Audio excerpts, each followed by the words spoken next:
turn off the music.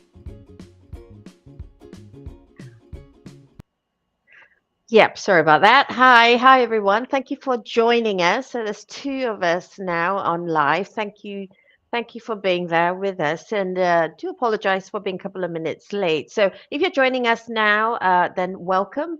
You're very welcome to join us. Please do pop a comment in the chat, just to say hello, just so we know you're there. Or if you have a question for us, then please do put it in the chat as well. So I'm Joyce, Marketing Tech. And we're a digital marketing agency focusing on LinkedIn, on SEO, and also mobile technology for SMEs. So here we have in the studio Julie Wong. Really excited to have Julie join us in the studio. Hi, Julie. Hello, Joyce. How are Do you you? want to introduce yourself and what you do? I'm the financial fortune teller. Basically, I help small businesses find their fortunes in understanding their numbers because there's a lot of magic wrapped up in them. If you don't look at them, you're missing out on something very magical around your business. Great. Yeah, I love the word financial fortune teller. Do you have a prop with us today? I don't have a prop. No, my crystal ball is missing. Oh, what a shame. I know, Okay. I know. I need to get this crystal ball up and running, but Yeah, yes, you talked yeah. about it before, but I haven't seen it yet. So looking No, forward to no, seeing it maybe I next have. time. Yeah, crystals are very specific. You have to find the one that matches and resonates with you. So, in the Oh, world of wow. energy healing and things like that, you are drawn to particular crystals, or they're drawn to you.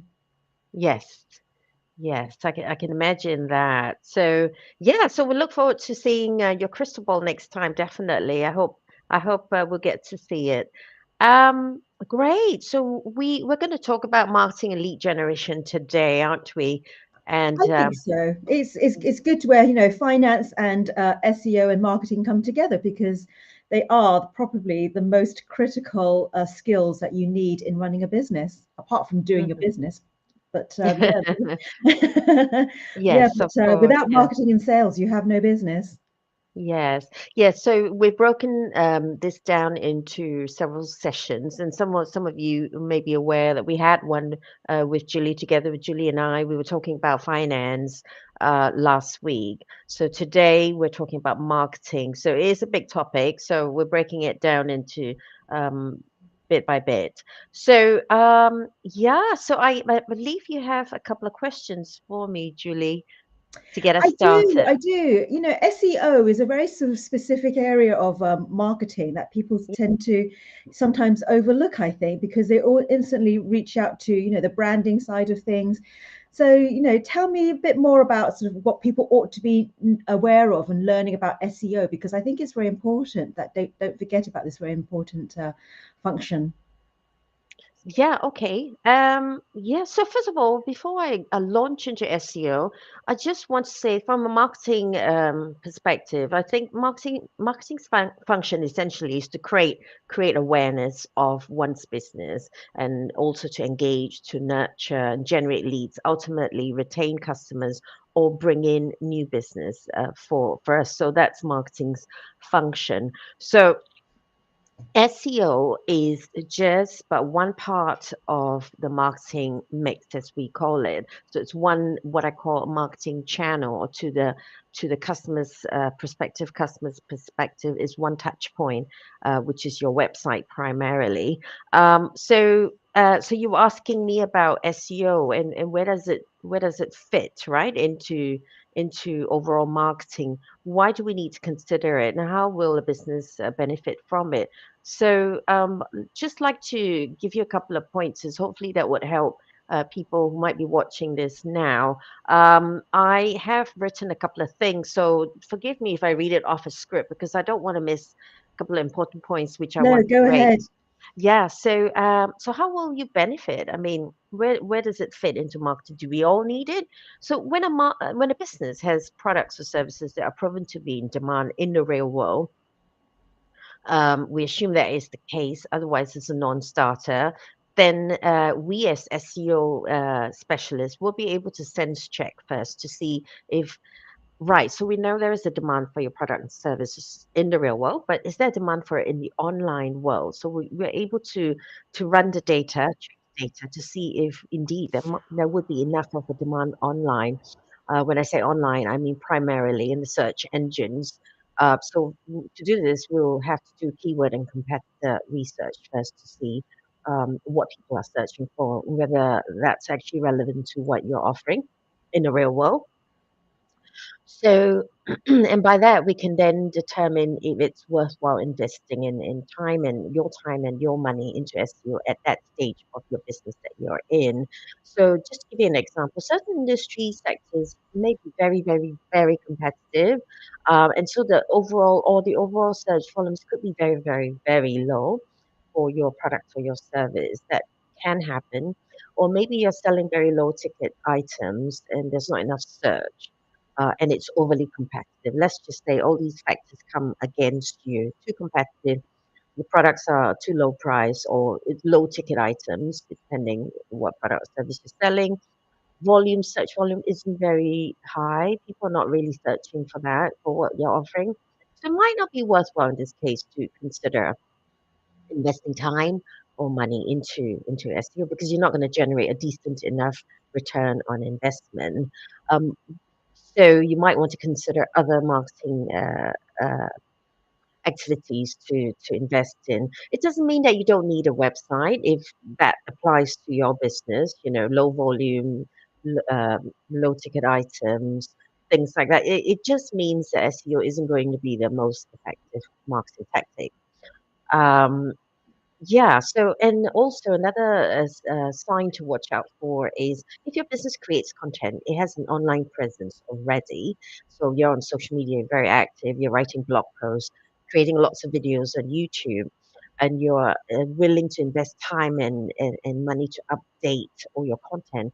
That is usually a very good start to consider investing in SEO because then as an SEO agency, we're able to then go in and help your business to optimize some of the content that you already have.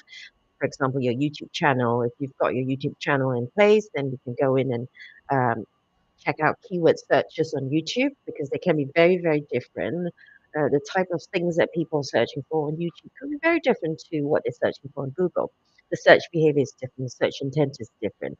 So we can go in and look at YouTube, see what sort of videos, see the content that you already have, check out keywords and optimize the channel. So same with blog posts, even with your LinkedIn content as well.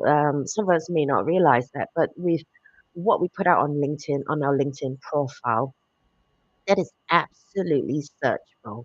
And if your LinkedIn profile is complete, you've put in all the bits and pieces that LinkedIn wants you to for your profile, you quite easily come up number one on page one when people search for your name. So you can try this out as a test. So that's a good indication. And then if you search your name on Google, you've been active on LinkedIn, so you search your name on Google. Quite often you're on page one. And the next thing is to find out what people are searching, what Google is pulling out. So Google may be pulling out bits and pieces of your profile that you may not even know.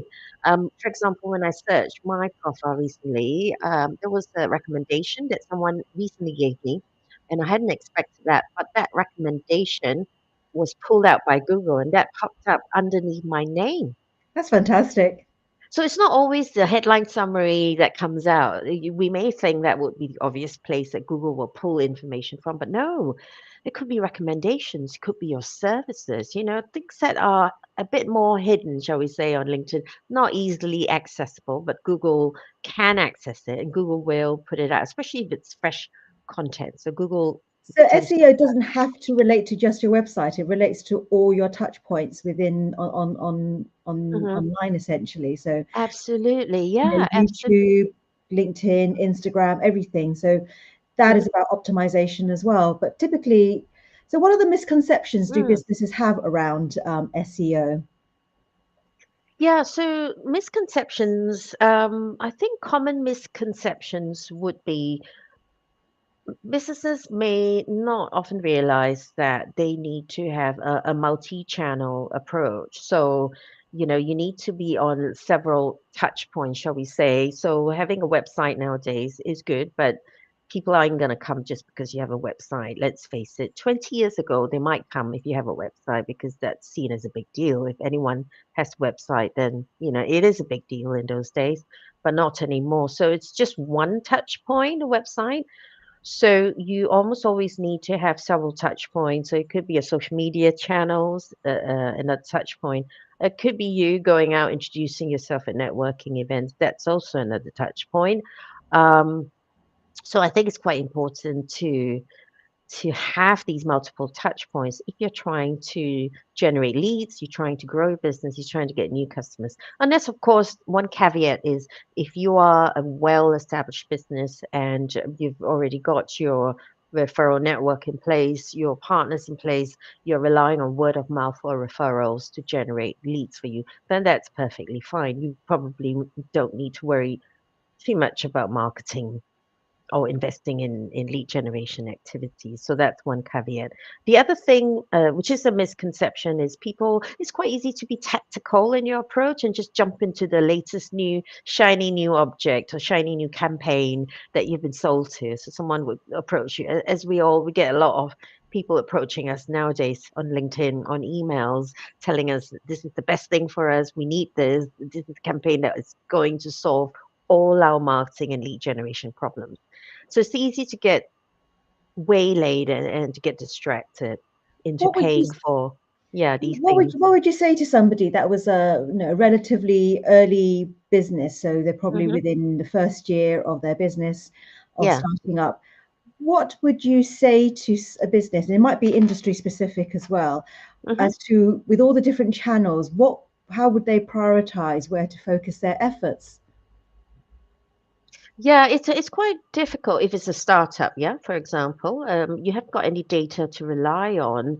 So I think the main thing for a startup is really to test a few channels. So testing is always key in marketing. We don't know what works. Talk to people within the industry, get some advice from, the people who can help you, be it a business mentor who has experience in your industry, a business coach who has experience in your industry, real life business experience running a business similar to yours. I think their advice is always highly valuable. But I think at the end of the day, we need to test to see what works and what doesn't work and start collecting data in there. So, and it's only through time and collecting enough data that we would know what's working, which marketing channel to invest in, and what's working for us. So, from the SEO point of view, I would say we can check that data out for you based on competitor research. So, what competitors, um, what search volumes. Their keywords which they're already ranking for, your competitors, similar to you, ranking for, what's the search volume. So we can check and benchmark their data against what you might achieve going forward. Remember, we don't have any data pertaining to your website or your business, Mm. so we can only look at what competitors are doing. So from the SEO point of view, yes, we can certainly try and get some data there. But I do acknowledge it's always a little bit challenging for startups. So I would say take advice as much as you can in the beginning and start testing and start measuring. That's really, really important because if we don't It is, measure isn't it? It's data, always measuring. Because yeah. you can't.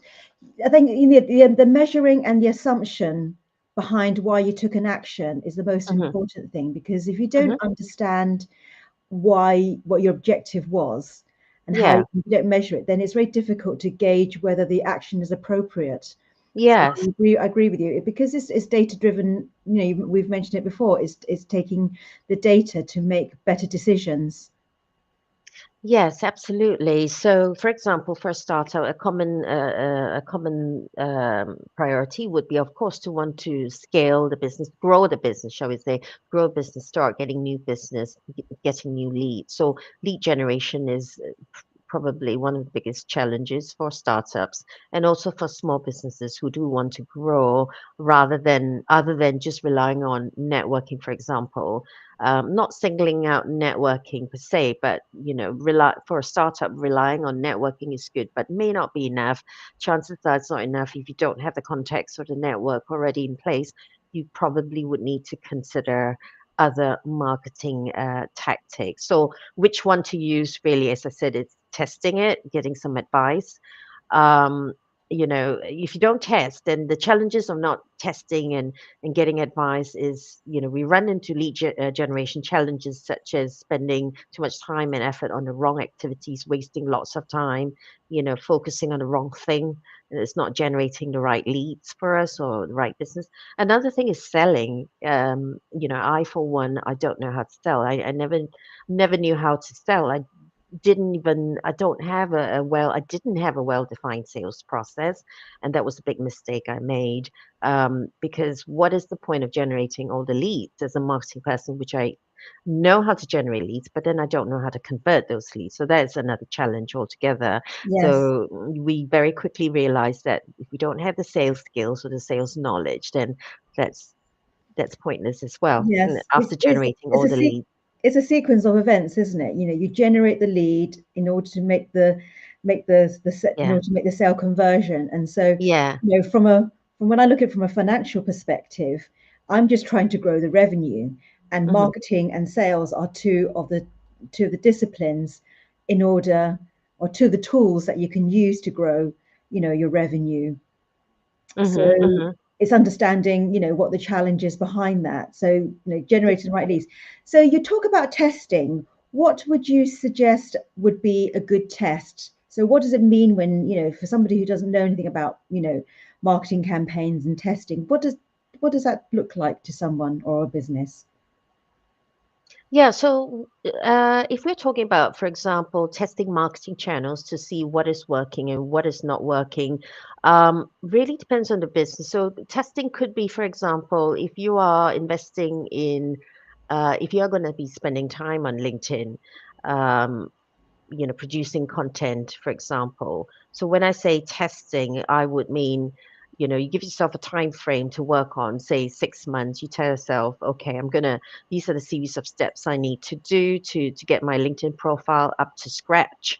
I need to produce content. So it's knowing that the steps that you need to take to optimize your LinkedIn channel, your LinkedIn as a marketing channel, and giving yourself enough time to test it out. So I would say maybe 6 months would be a good time frame to test. Now, what are we testing? We're testing to see if we get um, not vanity metrics, because it is easy to get people to like and comment on your posts, but testing to see if we've got the right audience approaching us, inquiring about our product or service. So that would be one KPI that we would want to test, quite an obvious one. So what does that look like? So that would look like someone sending you a DM, inquiring about your services. That could look like someone asking you to set up a call with them, a one-to-one on LinkedIn. So that would be a KPI that you can test. Um, yes, is that does that answer the question?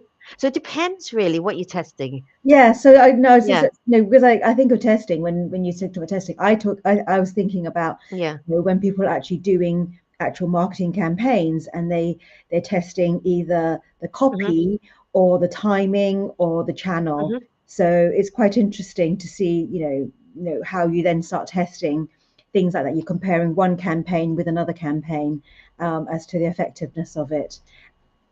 Yes, that is yes. If you're testing campaigns, then it depends where the campaign is, what shape or form that campaign takes. So you could be running a campaign on um, LinkedIn, for example. You could be running paid ads campaign on LinkedIn. You can test that separately as well. You could be running organic content on LinkedIn, just organic marketing, which is what we do. We do organic marketing. Then you are testing KPIs such as inquiries, number of calls that you're generating from your LinkedIn. There has to be some result at the end of the day. Otherwise, we don't know if the LinkedIn is working for us or not. And with many of these marketing activities, they're more medium to long term. They're never going to be a quick fix. Um, LinkedIn is never going to be a quick fix. SEO is never going to be a quick fix. Yeah. So it's just giving ourselves enough time to test it and equipping ourselves with the knowledge of knowing what how to go about implementing it, and then next testing it to see if it's working for us. Because every business is slightly different, and there's no yeah, so there's no magic formula that tells us, okay, if you do this, and that, you're going to be hugely successful. You're going If to only it was that generate a lot of magical. leads. Yeah, there are certain principles that we can follow, but I think it differs from business to business at the end of the day. So for LinkedIn, we do have a set method where we would take the business through a methodology. With SEO, we also have a methodology to take the business through as well. But overall, it's the strategies determining whether the audience is out there on the platform. There's a key question to ask. Are there enough searches for your business on Google, on YouTube? That's a key question to ask. For LinkedIn, is your audience out there? Are they really there? And if so, if they are already on LinkedIn, then are you connected to them? What's your network? Is your network including that audience that you really want to attract? So there's quite often a mismatch between who we want to attract and whether we're connected to them already, for example. So it's really being strategic and asking these questions. Um, if that helps, yeah, yeah. There's no quick fix, and there's no magic formula. Is what I would say. If anyone were to approach us and tell us that I can fix your marketing problems, just come with me. It's quite often a lie. It isn't, I know. I think that is very, very deceptive, isn't it? So, Yeah. with marketing, it's about number of touch points, Hmm. number of touch points That's that okay. people have with regards to, before they come towards you. Do you want to elaborate a Mm-hmm. little bit more about that? About, how many contacts that they need to be exposed to you and your business? How many contacts? Okay. Yeah. I don't know. The research says it's between 7 and 11 touch points for someone to approach you if they don't know your brand, if they're not familiar with your business. It takes about 7 to 11 touch points, something like that. That's the general stat anyway. So that means that we need to be in these places to meet our audience. We need to meet our audience where they are. I think that's the key thing, isn't it? If our audience isn't there, then we shouldn't be there. So we need to focus our energies on, as a small business, need to focus our energies on the places where we can make a good calculated guess as to where they are. So, for example, if you are an accountancy practice, let's just take that for example. I would say websites, one touch point, being searchable, being easily found locally. If you're a traditional accountancy practice where you have an office on a high street, then we would say local SEO. You want to be found by your local business, your local residents. If they have a problem, they want to be able to come to you. So we would say having a website, being found locally would be quite important if you have the shop front. For an accountancy practice, I would say perhaps networking is traditional age-old methods do work very well. So networking is good, but being selective and being strategic about where you spend your time, depending on the audience. So, for example, if you're an accountancy practice and you're focusing on um, getting retainers, for example, from multinational companies, then you don't want to hang out in a networking event where they're just startups. You're wasting your time there because the Absolutely. startups are not going to be, they're never ever going to be, well, rarely is the case. And even if they become your client eventually, they're not really the type of client you want to attract. So it's really having a very clear strategic aim of networking. So always be strategic. And how do we know? We need to collect the data. So, you need to collect all your lead generation data, whether it's offline, it's a networking event. I think quite often it's quite tricky to collect data when we are in a offline space. So meeting people at an event, we don't necessarily have the habit of collecting data that way. Whereas if we're running an online campaign, we're doing SEO, we can always track because the data is there It's online. there So already. Yeah. correct. You have to But be quite I would methodical, don't you, when it comes to real life? You like, how is it a case of how many connections you make in the evening on digital business cards, perhaps, Yes. or Yeah. real life business cards, how many conversations you have. So, Mhm. sometimes have people, some organizations have this statistic about, you go to an event, you have to speak to three different people, and then you have to like have two conversations with them and then at least one follow up. So this is Yes. the two ones, an event I go to, Yeah. So, be yeah, quite that is strategic assuming around that that. you're following up with the right people, you're at the right place and right time. It's a non-starter. And I say this from experience, a non-starter, if you're not, the audience isn't even there in the first place, then we are then running the risk of investing in the wrong sort of networking event or the wrong sort of marketing activity, because at the end of the day what will happen is, if our audience is not there, then the danger is we are trying very hard to convert leads that don't fit our ideal client profile. I mean, it sounds obvious, but it's quite easy to fall into that trap of converting the wrong leads. The client fit is no good. It's not the sort of clients we want to, cultivate. They're not going to stay with us. Might be a short-term fix. Might get a client who would stay with us for 3 months, 6 months. I'm talking about the B2B practices, such as an accountancy practice. We want to ultimately get clients that will stay with us for as long as possible for a B2B practice. And therefore, it's really important to make sure we are investing in the right activities that will Absolutely. have It's the a, it's a right client lifetime fit. it's a lifetime value of the client that you want to enhance, don't you? And it's a Yes. relationship because it has, it isn't just about the sort of the value of the client, but actually it's the value of the relationship that you have with the client, that you both feel Hmm. fulfilled at the end of the day. Yes. Yeah, definitely. So for B2B, that is absolutely key, I think. Um, yeah, so I think we do have a lead generation software. Yeah, I think you've given me the Yes, I think opportunity to I was touch going on to that. ask you. I was going to ask you more about that. So, because the lead tracking mechanism can be quite onerous, and so from a financial perspective, I think that if you have a process in place, it Hmm. simplifies things, then it makes it much easier and also more cost effective for your business. So, you've Yeah. developed this amazing service. So, why don't you tell me a little bit more about that? Yeah, sure, of course. Yeah, so it's a lead generation tracking and analysis software that we have developed. It's not yet launched, but we're testing it at the moment. So it's called Lead Tracker. I could pop that link in the chat later on if anyone is interested in trying out the software. So it's free to try. It's free to use. And would be very interested to hear your feedback, on the software and how we can improve on it. So essentially, what the software does is it helps you to track all your activities, whether it's offline activities and online activities. It is channel agnostic, platform agnostic. So you can put all your data in there, and it's very easy to use. It's not a CRM. We're just tracking early stage leads. The first point of contact, right up to when you get a win, whether it's new business or a new partnership or a speaking opportunity, for example, whatever you define to be a win.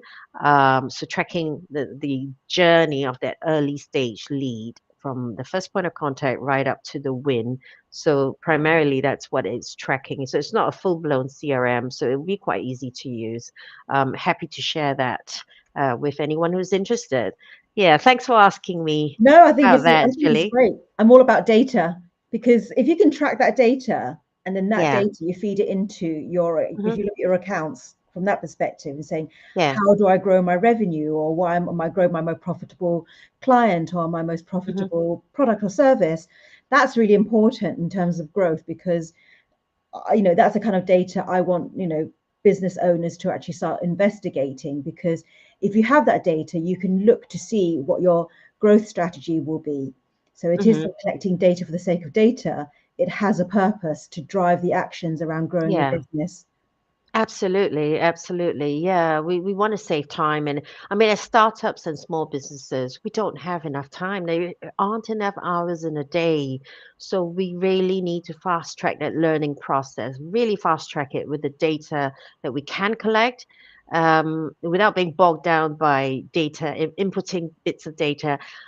CRMs are wonderful. Don't get me wrong. I use one too, but sometimes we do get easily bogged down by the amount of data we need to key in into a CRM system. But at that stage of our business, the early stages, it's good to ask ourselves how much time, do we really need such complexity? So maybe a simple tool is good enough Yeah. for some of our businesses. So I think that's the key point, and that's why we developed that piece of software.